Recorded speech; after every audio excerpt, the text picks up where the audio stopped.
நான் இந்த முடிவை எதிர்பார்க்கல. ஆனால் யோசிச்சு பார்க்கும்போது ஒரு நல்ல ஒரு ரிசல்ட் தான்.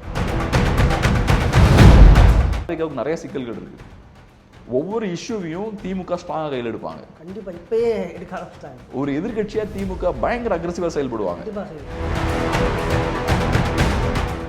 அதிமுகவுமே அதிமுகவுக்குள்ள நிறைய பேர் விருப்பப்படுறாங்க. இல்லை கண்டிப்பாக அது ஒரு 2 அடியாக மாறி இருக்கிறது கூட சொல்ல முடியாது. ஆமாம், என்னை பொறுத்தளவில் அதிமுக டிவிகேவோட கூட்டணி வச்சாங்கன்னா அதிமுக ஃபினிஷ்டதோட அதிமுகவுமே தாவேக்காவோட போகக்கூடாது, இபிஎஸ் விட மாட்டாருன்ற நம்பிக்கை எனக்கு இருக்கு. அதனால தானே காங்கிரஸ் இப்போ உள்ள வராங்க. மக்கள் பிரச்சனைகள் நிறையா இருக்கு, திமுக மேல மக்களுக்கு அதிருப்தி இருக்கு, மாற்று வேணும்னு எதிர்பார்க்குறாங்க. அதிமுகவுக்கு ஓட்டு போடுறதுல மக்களுக்கு விருப்பம் இல்லை. பட்டன விஜய் பக்கம் எல்லாம் திரும்பிட்டாங்க. வயது பிள்ளைகளுக்கு வணக்கம். தமிழக அரசியல் களம் ரொம்ப பரபரப்பாக போய்கிட்டு இருக்கு. இந்த சூழலில் நம்மிடம் பேசுவதற்காக ஊடகவியலாளர் திரு கேபிஎல் நம்மோடு இருக்கிறார். வட்டம் பேசலாம். வணக்கம் சார். வணக்கம் சார். இந்த தேர்தல் தேதி அறிவித்த பின்னாடி விசிக தலைவர் திருமாவளவன் அவர்கள் தான் முதல்ல சொன்னார், இந்த அரசியல் தேர்தல் முடிவுகளுக்கு பின்பு தமிழக அரசியல் களம் முற்றிலும் வேறு மாதிரி இருக்கும் அப்படின்ற மாதிரி சொல்லியிருந்தார். அதுபோல தான் இன்றைக்கி இருக்குது. கிட்டத்தட்ட தாவேக்காவுக்கும் சரி எந்த கட்சிகளுக்குமே ஒரு பெரும்பான்மை இல்லாமல் ஒரு தொங்கு சட்டசபை தான் ஆகிருக்கு. தாவேக்கா கூட்டணி கட்சிகள், அதாவது திமுக கூட்டணி கட்சிகளோட ஆதரவை கேட்டு கடிதம் எழுதியிருக்கு. ஒரு பக்கம் காங்கிரஸ் இப்போ பேசிக்கிற நேரத்தில் காங்கிரஸ் தங்களுடைய ஆதரவை கொடுத்துட்டாங்க. பிசிகாவும் அது குறித்து தங்களுடைய நிர்வாகிகளோடு ஆலோசிப்பதாகவும் கம்யூனிஸ்ட்களும் இது போல சொல்லியிருக்காங்க. இது ஒரு நிலை எதிர்பார்த்தீங்களா இந்த தேர்தல் முடிவு? ஏன்னா எக்ஸிட் போல்லாம் வேறு மாதிரி இருந்துச்சு, இப்போ ஒரு மாதிரியான ஒரு அரசியல் களம் போய்கிட்டு இருக்கு. இது எப்படி பார்க்குறது? காங்கிரஸோட இந்த முடிவை நீங்கள் எப்படி பார்க்கணும்? நான் இந்த முடிவை எதிர்பார்க்கல. ஆனால் யோசிச்சு பார்க்கும்போது ஒரு நல்ல ஒரு ரிசல்ட் தான். ஏன்னா இப்போ ஏதாவது ஒரு மாற்றம் வருது, நல்லது தான். திமுக அதிமுகன்னு இல்லாமல் புதுசாக ஒரு கட்சி வருதுன்னா, இப்போ தாவேக்கா கரெக்டான ஒரு மாற்றமா அப்படின்னு கேட்டிங்கன்னா கிடையாது. அவங்ககிட்ட கொள்கை சித்தாந்தம் கோட்பாடு பெரிய அரசியல் இதெல்லாம் கிடையாது. ஆனாலும் இங்கே ஒரு ஸ்டேட்டஸ்கோ இருக்குது பாருங்கள். திமுக அதிமுகன்னு மாற்றி மாற்றி வரது இருக்குது பாருங்கள், அது முறியடிக்கப்பட்டிருக்கு. மக்களுக்கு ஒரு நம்பிக்கையை கொடுக்குது. அது ரைட். திராவிட கட்சிகள்னா வீழ்த்த முடியாத சக்தியெல்லாம் கிடையாது. இல்லை அப்படி ஒரு மாற்றம் ஏற்கனவே மக்கள் நல கூட்டணி சொல்லிட்டு நீங்கள் நம்ம சொல்கிற மாதிரி கொள்கை எல்லாமே இருந்து ஒரு மக்கள் நல கூட்டணி வந்துச்சு. ஆனால் மக்கள் அதை ஏற்றுக்கல. இல்லை ஆமாம், இப்போ விஜய்ன்றதை இங்கே கொள்கைன்ற தாண்டி ஒரு அதிரடியான ஒரு மாற்றத்தை தான் மக்கள் விரும்புகிறாங்க. இல்லை மக்கள் நான் இதை ஏற்றுக்கிறேன்றேன்னா இது தவறான ஒரு விஷயமா நான் பார்க்கல. இப்போ என் மனதில் மாற்றம்னு ஒன்று இருக்குது, அது நடக்கலை. ஆனாலும் இது ஒரு நல்ல விஷயமா தான் பார்க்குறேன். நான் சொன்ன மாதிரி திராவிட கட்சிகள் மாற்றி மாற்றி வந்துட்டு இருக்காங்க, அதை ஸ்டாப் பண்ணிட்டாங்கல்ல. அந்த ஸ்டேட்டஸ்கோவை, அந்த சமநிலையை பிரேக் பண்ணிட்டாங்க. ஸோ மக்களுக்கு இது ஒரு கான்ஃபிடன்ஸை கொடுக்கும். திராவிட கட்சிகள்னா வீழ்த்தப்பட முடியாத சக்தியெல்லாம் கிடையாது, திராவிட கட்சிகளும் மற்ற கட்சிகள் மாதிரி தான் வீழ்த்திடலாம் அப்படின்ற நம்பிக்கையை கொடுத்துருக்கு. நாளைக்கு வேற சில நல்ல விஷயங்களும் பண்ணி ஒரு நல்ல மாற்றத்தை நோக்கி மக்கள்கிட்ட கொண்டு போகலாம். ஆனால் இது ஒரு ஸ்டார்டிங்கில் ஒரு நல்ல விஷயம் நடந்திருக்கு. அப்புறம் நீங்கள் சொன்ன அந்த மக்கள் நல கூட்டணி கொள்கை கோட்பாடெல்லாம் வச்சாங்க. நீங்கள் சீமானும் வச்சுட்டு தான் இருக்காரு, என்டிகே வச்சுட்டு தான் இருக்காங்க. மக்கள் அதை சூஸ் பண்ணல. அது இப்போ என்னன்னா உண்மையான மாற்றம், பெரிய உண்மையான மாற்றம்னா என்ன? முதல்ல அது சமூக மாற்றத்தை ஏற்படுத்தணும். வெறும் அரசியல் கட்சி மேலே மாறுறது மாற்றம் கிடையாது, சமூக மாற்றத்தை ஏற்படுத்தணும். இப்போ இந்தியாவில் காங்கிரஸ் பார்ட்டி அந்த மாதிரியான மாற்றத்தை ஏற்படுத்தினாங்க. இந்திய விடுதலை அதோட அவுட்கம். அதே மாதிரி 60களில் திமுக அந்த மாற்றத்தை ஏற்படுத்தினாங்க. அதுக்கு முன்னாடி பார்த்தோம்னா பிராமணர்களுக்கு அதிகமான ரெப்ரசன்டேஷன் இருந்தது, திராவிடன் மூவ்மெண்ட் அதுக்கு எதிராக போகிறாங்க. அதுக்கப்புறம் திமுக அதிகாரத்தை கைப்பற்றுறாங்க, சமூக மாற்றத்தையும் ஏற்படுத்துகிறாங்க. அதுதான் உண்மையான மாற்றம். அரசியல் மாற்றத்தோட நோக்கமே என்ன? சோஷியல் சேஞ்சை ஏற்படுத்தணும். விஜய் அந்த மாதிரியான அஜெண்டாலாம் எதுவும் முன்வைக்கல.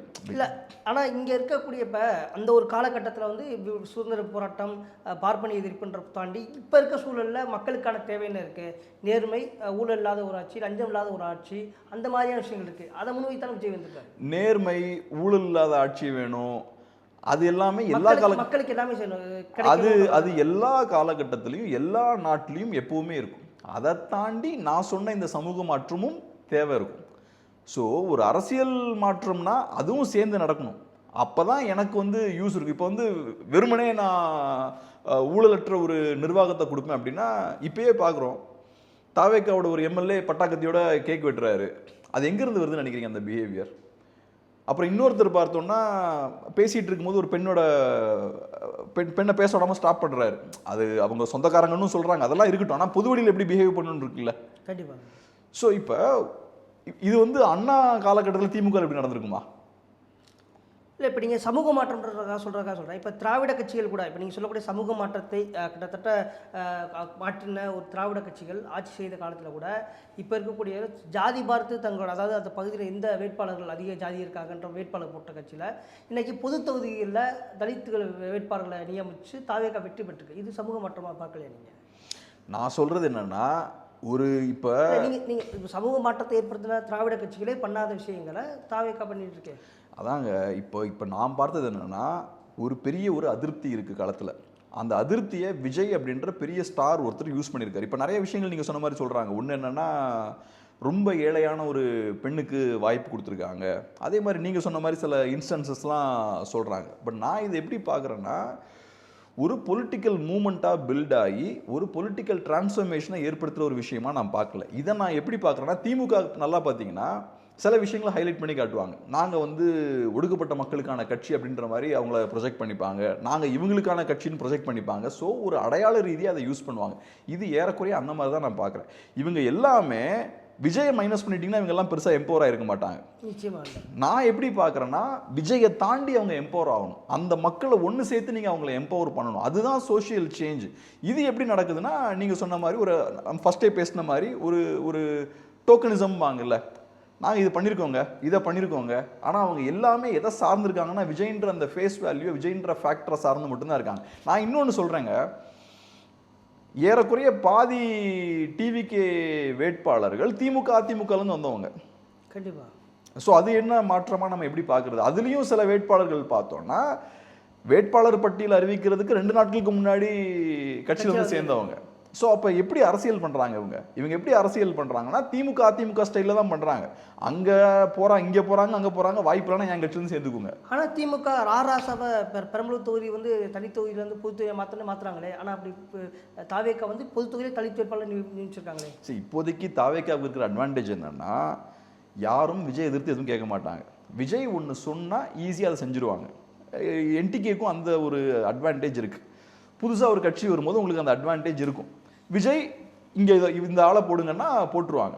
ஆனால் போக போக என்ன ஆகும்னா சொசைட்டியில் சில ஸ்ட்ரக்சர் இருக்குது பாருங்க. திமுக அதிமுக மாவட்ட செயலோட ஆதிக்கம் அதிகமாகுன்றீங்களா?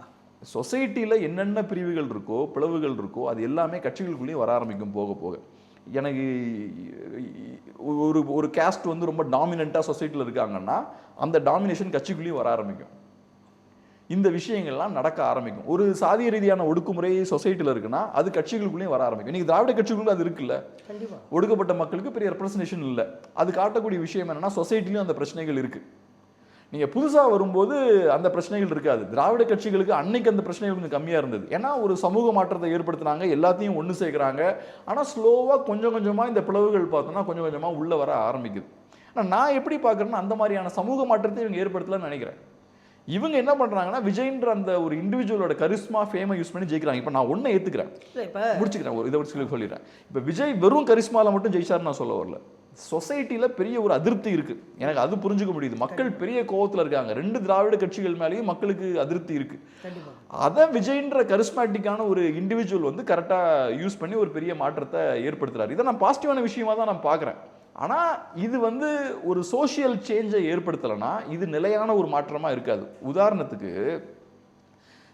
திமுக காங்கிரஸை வீழ்த்துறாங்க, அதுக்கப்புறம் இன்னைக்கு வரைக்கும் காங்கிரஸால தலையை தூக்க முடியல. அதுக்கான காரணம் என்னன்னா சோஷியல் சேஞ்ச் ஏற்படுத்தினால திரும்பி காங்கிரஸால கம்பேக் கொடுக்க முடியல. இங்கேயும் அதே தான். நீங்கள் சோஷியல் சேஞ்சை யூஸ் பண்ணாமல் மேலே மட்டும் உட்காந்துருக்கீங்கன்னா நாளைக்கு இன்னைக்கு விழுந்த கட்சிகள் நாளைக்கு திரும்ப கம்பேக் பண்ணுவாங்க. கண்டிப்பாக. இப்போ தாவேக்கா ஆட்சி வந்த உடனே ஒரு பாலியல் வழக்கு பதியப்பட்டிருக்குன்னு சொல்லி செய்திகள் வருது. 6 பேர் கைது செய்யப்பட்டிருக்காங்க. கொண்டாட்டத்தில் ஈடுபட்டவர்கள் பொதுமக்களுக்கு இடையூறாது. நீங்கள் சொன்ன மாதிரி அந்த எம்எல்ஏ கட்டி வச்சு போட்டிருக்காரு. நிறைய குற்றச்சாட்டுகள் வந்துகிட்டே தான் இருக்குது. இப்போ நீங்கள் சொன்ன மாதிரி இந்த பிரச்சனைகள்லாம் இருக்குல்ல, இந்த பிரச்சனைகளெல்லாம் நாங்கள் இந்த பெண்ணுக்கு வாய்ப்பு கொடுத்துருக்கோம், இந்த சமூகத்தை சேர்ந்தவருக்கு வாய்ப்பு கொடுத்துருக்கோம் அப்படின்னு சொல்லி நீங்கள் அதை கடந்து போக முடியாது. இந்த பிரச்சனைகள்லாம் ஏன் வருதுன்னா உங்ககிட்ட அரசியல் இல்லை. ஒரு அரசியலை முன்வைத்து திமுக இது போன்ற பாலியல் சீண்டர்கள் திமுகவினர் ஏறி விட்டு தானே இருந்தாங்க. அங்கேயும் ஒரு பெரிய அரசியல் அவங்களுக்கும் நீங்கள் அரசியல் இல்லை, அங்கே கட்டமைப்பு தானே இருக்குது, அரசியல் படுத்த தானே இருக்காங்க. இப்போ நீங்கள் கிளியராக புரிஞ்சுக்கோங்க. நான் ஏற்கனவே சொன்ன மாதிரி 60களில் அவங்க கிட்ட சாலிடான ஒரு பொலிட்டிக்ஸ் இருந்தது, நல்லா படிக்கிறது, சித்தாந்தம், கொள்கை, கோட்பாடு, யங்ஸ்டர்ஸ் கிட்ட ஒரு ஊக்கம் இருந்தது. அன்னைக்கு இந்த மாதிரி விஷயங்கள்லாம் நடந்திருக்காது. இன்னைக்கு திமுகலையும் அதிமுகலையும் நடக்குதுன்னா அதிகார மமதையில் பண்ணுறது, அப்புறம் இன்னைக்கு கரப்ஷன் பெரிய லெவலில் இருக்கு. ஸோ நான் எந்த இடத்துலையும் திமுக அதிமுகவை டிஃபெண்ட் பண்ணல. இன்னைக்கு திமுக அதிமுகவில் இந்த பிரச்சனைகள்லாம் இருக்கிறதால தான் மக்கள் தாவேகாவுக்கு போறாங்க. என் பாயிண்ட் என்னன்னா, தாவேகா எந்த வகையிலையும் இவங்களோட டிஃபரெண்ட் கிடையாது. இன்னைக்கு புதுசா இந்த கட்சி வரும்போதே அதிமுக திமுக பிரச்சனைகள் இங்க நடக்குது. அப்ப இதை நீங்க எப்படி புரிஞ்சுப்பீங்க? ஸோ இது விஷயம் என்னன்னா, நீங்க ஒரு இயக்கமா ஃபர்ஸ்ட் இருக்கணும், உங்களுக்கு ஒரு ஸ்ட்ராங்கான கொள்கை கோட்பாடு வேணும், ஒரு விஷன் வேணும். இந்த மாற்றத்தை நம்ம ஏற்படுத்தணும். அந்த விஷனை நீங்க செட் பண்ணணும். அதை பார்த்து ஈர்க்கப்பட்டு யங்ஸ்டர்ஸ்லாம் உள்ள வரணும், ஒரு நல்ல நோக்கத்தோட வரணும். இந்த மாற்றத்தை நம்ம சொசைட்டி கொடுக்கணும்னு. அப்படி வரும்போது ஒரு நல்ல எண்ணத்தோட நம்ம அந்த கொள்கையை கோட்பாடை ஜெயிக்க வைக்கணும்னு மக்கள் கஷ்டப்பட்டு ஒர்க் பண்ணுவாங்க, தொண்டர்கள் கஷ்டப்பட்டு ஒர்க் பண்ணுவாங்க. அந்த தொண்டர்கள் இந்த மாதிரி வேலையெல்லாம் பண்ண மாட்டாங்க. நம்ம எப்படி பிஹேவ் பண்றோன்றத மக்கள் பார்த்துட்டு இருக்காங்கன்னு தெரியும் அவங்களுக்கு. இந்த என்டிகே கேடர்ஸ் ஏன் ஒரு மாநாடு நடந்ததுன்னா சேர்லாம் எடுத்து போட்டு டீசெண்டா வச்சு ஆர்கனைஸ்டா இருக்காங்க, தாவேகாரங்களுக்கு ஏன் அதை பண்ண முடியல? ஏன்னா இவங்களுக்கு தெரியும் இவங்க பொலிட்டிக்கல் கேடர்ஸ், அவங்க ஃபேன்ஸு. ஸோ நம்ம நல்லா டீசெண்டாக செயல்பட்டால் தான் மக்கள் நாளைக்கு நம்மளை பார்த்து இம்ப்ரெஸ் ஆவாங்க. நம்ம கரெக்டாக செய்ய வேண்டிய விஷயம் கரெக்டாக பண்ணணும். அதெல்லாம் வேணும்னா உங்களுக்கு கொள்கை கோட்பாடு வேணும். அதெல்லாம் இல்லாமல் நீங்கள் இப்படி அரசியல் பண்ணீங்கன்னா நெக்ஸ்ட்டு 5 இயர்ஸ் தாவேகாவுக்கு நிறைய சிக்கல்கள் இருக்குது. ஒவ்வொரு இஷ்யூவையும் திமுக ஸ்ட்ராங்காக கையில் எடுப்பாங்க. கண்டிப்பாக இப்பயே எடுக்க ஆரம்பிச்சிட்டாங்க. ஒரு எதிர்கட்சியாக திமுக பயங்கர அக்ரெசிவாக செயல்படுவாங்க. அது போக உங்களுக்கு அதிமுகவும் இருக்குது. இப்போ அதிமுக இடத்துல தான் நீங்கள் உட்காந்துருக்கீங்க, அதிமுக அரசியலை தான் நீங்கள் பண்ணிட்டு இருக்கீங்க. ஸோ அதிமுகவும் தாவேகாவை லூஸ்லலாம் விட மாட்டாங்க, அக்ரெசிவாக தான் டீல் பண்ண போகிறாங்க. என்டிகேவும் இருக்கு. திமுக அதிகாரத்தில் இருக்கும்போது இந்த அளவுக்கு கடுமையான எதிர்ப்புலாம் இல்லை. ஆனால் தாவேகா ஒன்று புது கட்சி, 2வது சிங்கிள் மெஜாரிட்டியும் இல்லை, 3வது எதிரில் எல்லாம் தாவேகாவோட அரசியல் பண்ணுறதுக்கு எல்லாம் ரெடியாக இருக்காங்க. ஸோ சேலஞ்சிங்கான ஒரு விஷயமா தான் இருக்கும். நாளைக்கு விஜய் அவர்கள் முதலமைச்சராக பதவியேற்க இருக்கிறாரு. இப்போ காங்கிரஸ் ஆதரவு கொடுத்துருக்காங்க. காங்கிரஸோட இந்த நிலைப்பாடு எப்படி பார்க்குறேன்? ஏன்னா கிட்டத்தட்ட ஒரு 10, 15, 20 கிட்டத்தட்ட 20 ஆண்டுகளுக்கா நீண்ட ஒரு கூட்டணி திமுக காங்கிரஸ், அந்த கூட்டணி ஒரு என்டிஏ கூட்டணி, கொள்கை கூட்டணி சொல்லியிருந்தாங்க. அந்த கூட்டணி உடைஞ்சிருக்கு. கொள்கை கூட்டணிலாம் காங்கிரஸோட முடிவு சரியானது பார்க்குறீங்களா? கொள்கை கூட்டணியாக இருக்குமே, ஆனால் காங்கிரஸும் திமுகவும் சேரவே முடியாது. இது அவங்களுடைய வார்த்தை தான், என்னோட வார்த்தை. முதல்வரே நிறைய இடங்கள்ல நான் என்ன சொல்ல முயற்சி பண்றேன்னா, இது கொள்கை கூட்டணி கிடையாது. இல்ல, முன்னாள் முதல்வர் ஸ்டாலின் அவர்கள் நிறைய இடத்துல பயன்படுத்தியிருக்காங்க அந்த வார்த்தை. ஸோ இது கொள்கை கூட்டணி கிடையாது. யார் வேணாலும் சொல்லட்டும் அது கொள்கை கூட்டணி. அது கொள்கை கூட்டணி கிடையாது. என்ன மாதிரியான கூட்டணி என்கிட்ட கேட்டீங்கன்னா, அதிகாரத்தை பெறுவதற்கான ஒரு கூட்டணி. உங்க கூட சேர்ந்தா எனக்கு ஜெயிக்கிறதுக்கான வாய்ப்பு இருக்கு. 2 பேருக்கும் அது லாபம், 2 பேருக்கும் அதிகாரம் தான் நோக்கம். ஸோ அதனால 2 பேரும் சேர்ந்துக்கிறாங்க.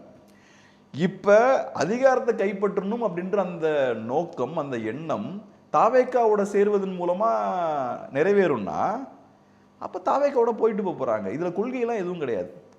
காங்கிரஸுக்கு பாஜக எதிர்ப்பு இருக்கு. ஏன்னா காங்கிரஸ் உட்கார்ந்துருந்த இடத்துல பாஜக உட்கார்ந்துருக்காங்க. அதனால காங்கிரஸ் பாஜகவை எதிர்த்து தான் தீரணும். அந்த இடத்துல காம்ப்ரமைஸே பண்ண முடியாது. அந்த வகையில் பாஜக எதிர்ப்பு காங்கிரஸ் கிட்ட இருக்கு. இன்ஃபேக்ட் திமுக கிட்ட கூட பாஜக எதிர்ப்பு இருக்குன்னு நான் சொல்ல மாட்டேன். திமுக வசதிக்கு தான் பாஜக எதிர்க்கிறாங்க. பாஜக எதிர்த்து தான் வாக்கு கிடைக்கும்னு தெரியும். ஆனால் காங்கிரஸ் அப்படி கிடையாது, பாஜகவை எதிர்த்து தான் ஆகணும்.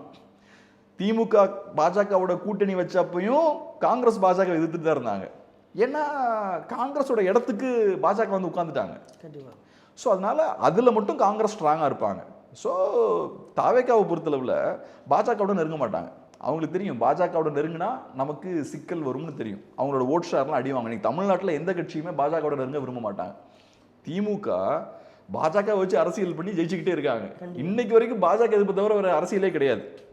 பாஜகவோட கூட்டணி வச்ச எந்த கட்சிகளும் அசம்பிளி எலெக்ஷன்ல ஜெயிச்சது கிடையாது. 46 வருஷமா தமிழ்நாட்டில் பாஜக இருக்காங்க. அவங்களோட கூட்டணி வச்ச எந்த கட்சியுமே அதிகாரத்தை கைப்பற்றல இது வரைக்கும். வின்னிங் அலைன்ஸ்ல பாஜக இருந்ததே கிடையாது. அது போக பாஜகவை வச்சு அரசியல் பண்ணிட்டு இருக்காங்க. ஸோ அப்போ விஜய்க்கு தெரியும் பாஜகவோட நம்ம போனால் நமக்கு ஓட்ஸ் அடி வாங்கும். விஜய்க்கும் பாஜக கிட்ட ஒன்றும் பிரச்சனைலாம் இருக்காது. பாஜகவோட சேர்ந்தா எனக்கு ஓட்டு கிடைக்காது. ஸோ விஜய் அங்கே போக மாட்டார். காங்கிரஸுக்கு வேறு என்ன பிரச்சனை? பாஜகவோட போக மாட்டாங்கன்னா சேர்ந்து போக வேண்டியதான். அப்படி நாளைக்கு விஜய் பாஜகவோட நெருக்கமாக போறாருன்னா வெளில வந்துக்க வேண்டியதான், அவ்வளோதான். இல்லை, அவங்களுடைய இது மதவாத சக்தியுடன் கூட்டணி, அதாவது பங்கெடுக்கக்கூடாது, கூட்டணி வைக்கக்கூடாது நிபந்தனை தான் போகிறாங்க. ஆமாம். அதே போல் காமராஜர் ஆட்சியை மறுபடியும் கொண்டு வருவோம்னு சொல்லிட்டு சொல்லியிருக்காரு கிரீஷ் சோடங்கர்.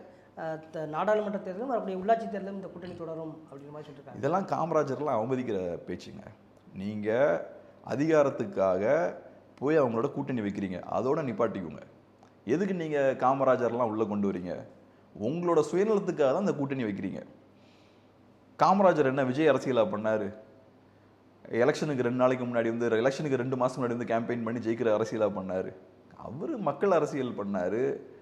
நிறையா மாற்றங்கள் தமிழ்நாட்டில் கொண்டு வந்திருக்காரு. எஜுகேஷன் குறித்த பார்வை அவருக்கு என்ன இருந்திருக்கு? இதெல்லாம் பார்க்காம காமராஜர் மாதிரியான ஒரு லீடரை அவங்க சுருக்கிறது இருக்குல்ல, அது அவ்வளோ கரெக்டாக இருக்காது. இப்போ சிம்பிள், காங்கிரஸுக்கு அதிகாரம் வேணும். தமிழ்நாட்டில் கூடிய எல்லா கட்சியும் விஜயோட கூட்டணி வைக்க ரெடியாக தான் இருப்பாங்க, திமுகவை தவிர. அதிமுகவுமே அதிமுகவுக்குள்ள நிறைய பேர் விருப்பப்படுறாங்க. இல்லை கண்டிப்பாக அது ஒரு 2 அடியாக மாறி இருக்கிறது கூட சொல்ல முடியாது. ஆமாம், என்னை பொறுத்தளவில் அதிமுக டிவிகேவோட கூட்டணி வச்சாங்கன்னா அதிமுக ஃபினிஷ்ட் இதோட. ஏன்னா அதிமுகவை பொறுத்தளவில் ஒன்று தாவேக்காவோட கூட்டணி வைக்கும்போது தாவேக்காவோட ஜூனியர் பார்ட்னராக அதிமுக மாறிடுவாங்க, அது ஒன்று. ரெண்டாவது, அதிமுகவோட அரசியலை தாவேக்கா கையில் ஒப்படைச்ச மாதிரி ஆயிரும். திமுக அரசியலை நீங்களே பாருங்க, நாங்கள் கூட உட்காந்துக்கிறோன்னு சொன்ன மாதிரி ஆயிரும். அதை செஞ்சாங்கன்னா அதிமுக ஃபினிஷ்டு. இபிஎஸ் அதனால தான் பண்ண வேண்டான்ற நிலைப்பாட்டில் இருக்கார். ஆனால் அதிமுகவில் இருக்க சில தலைவர்கள் தாவேக்காவோட போனால் இப்போ நமக்கு அதிகாரம் கிடைக்கும், நாளைக்கு என்னாலும் ஆயிட்டு போகுது, இன்னைக்கு நம்ம அதிகாரத்தை ருசிச்சிருவோன்ற அவசரத்தில் இந்த மாதிரி பண்ணிட்டு இருக்காங்க. ஸோ டெக்னிக்கலாக பார்த்தா அதிமுகவுமே தாவேக்காவோட போகக்கூடாது, இபிஎஸ் விட மாட்டாருன்ற நம்பிக்கை எனக்கு இருக்குது. அதனால தானே காங்கிரஸ் இப்போ உள்ளே வராங்க. கண்டிப்பாக அதிமுக போகிறாங்கன்னா காங்கிரஸ் உள்ளே என்ட்ரா வேண்டிய தேவையில்லைல்ல. இல்லை இப்போ பேச்சுவார்த்தைனா அப்படி டக்குனு ஹோல்ட் பண்ணாங்க. அதிமுக பாஜக அது தாவேக்கா பேச்சுவார்த்தைன்னு 12 மணிக்கு அறிவிக்க வந்த அறிவிப்பு தாமதமாக தான் அறிவிச்சிருக்காங்க. ஸோ அதனால அதிமுக அந்த சைடு போகக்கூடாது, திமுக போக மாட்டாங்க. அப்போ வேற ஆப்ஷன் என்ன? சிறிய கட்சிகள் தாராளமாக போவாங்க. சிறிய கட்சிகளால் திமுக அதிமுக வழியா பெரிய நன்மை இல்லை. இதுவரைக்கும் அதிகார பகிர்வு நடக்கவே இல்லை தமிழ்நாட்டில். கண்டிப்பா இன்னைக்கு தடவையா தாவேக்கா வாயிலாக உங்களுக்கு அதிகாரத்துல பங்கு கிடைக்குது. இதை விட பெரிய பெனிஃபிட் என்ன? கோரிக்கையும் அதுவா தான் இருக்கு. ஆமா, ஸோ தாவேக்காவால் உங்களுக்கு இவ்வளவு பெரிய லாபம் கிடைக்குதுன்னா இங்க இருக்கக்கூடிய எல்லா சிறிய கட்சிகளும் அதுக்கு விரும்புவாங்க.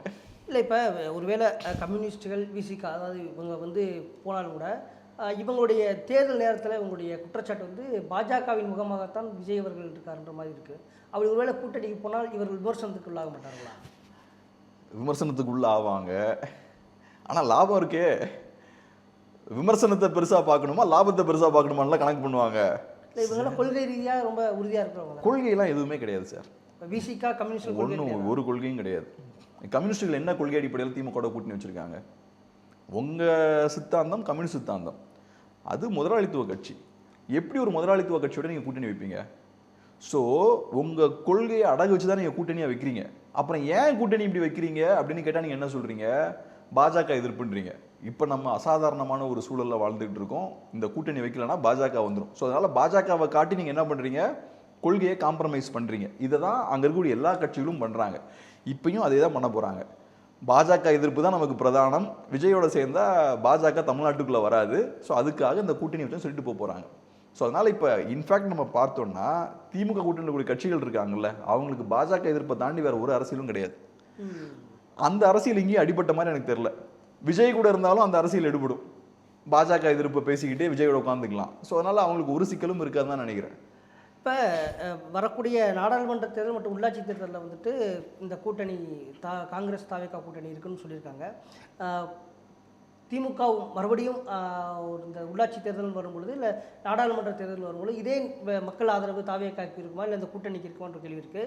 ரெண்டாவது இப்போ இருக்கக்கூடிய சூழலில் மத்திய அரசு அதாவது பாஜக அரசை எதிர்ப்பதற்கு தமிழகத்தில் இருக்கக்கூடிய பெரும்பான்மை எம்எல்ஏக்கள் காங்கிரஸ் திமுகவில் இருந்து இருக்காங்க. ஸோ காங்கிரஸ் அங்கே வந்து ஒரு பலவீனப்படாதா நாடாளுமன்றத்தில் இந்த கூட்டணி முறிக்கப்பட்டாங்க? காங்கிரஸ் இந்த எலெக்ஷனுக்கு முன்னாடியே திமுகவோட அதிருப்தியில் தான் இருக்காங்க. ஏதோ ஒரு சிக்கல் இருக்கு. அவங்க திமுக நம்மளை விட்டு விலகி போறாங்கன்றத சென்ஸ் பண்ணிட்டாங்க.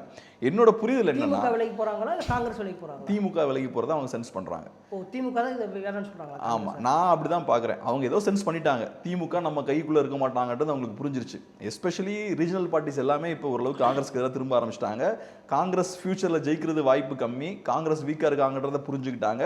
காங்கிரஸ் மற்ற கட்சிகளுக்கு லைபிலிட்டியாகவும் நிறைய இடங்கள்ல மாற ஆரம்பிச்சிட்டாங்க ரீஜனல் பார்ட்டிஸுக்கு. ஸோ இது இந்தியா முழுக்க இருக்கக்கூடிய ஒரு ட்ரெண்ட். ரெண்டாவது, காங்கிரஸ் பார்ட்டி இன்னொரு விஷயத்தையும் கவனிச்சுட்டு இருப்பாங்க. நேஷனல் லெவலில் பாஜகவுக்கு 24ல் பெருசாக பெர்ஃபார்ம் பண்ண முடியல, சிங்கிள் மெஜாரிட்டி கிடைக்கல. ஆன்டி இன்கம்பன்சி இன்னும் அதிகம் தான் ஆக போகுது, கம்மியாகாது. அது 29ல் இன்னும் அதிகமாகும்.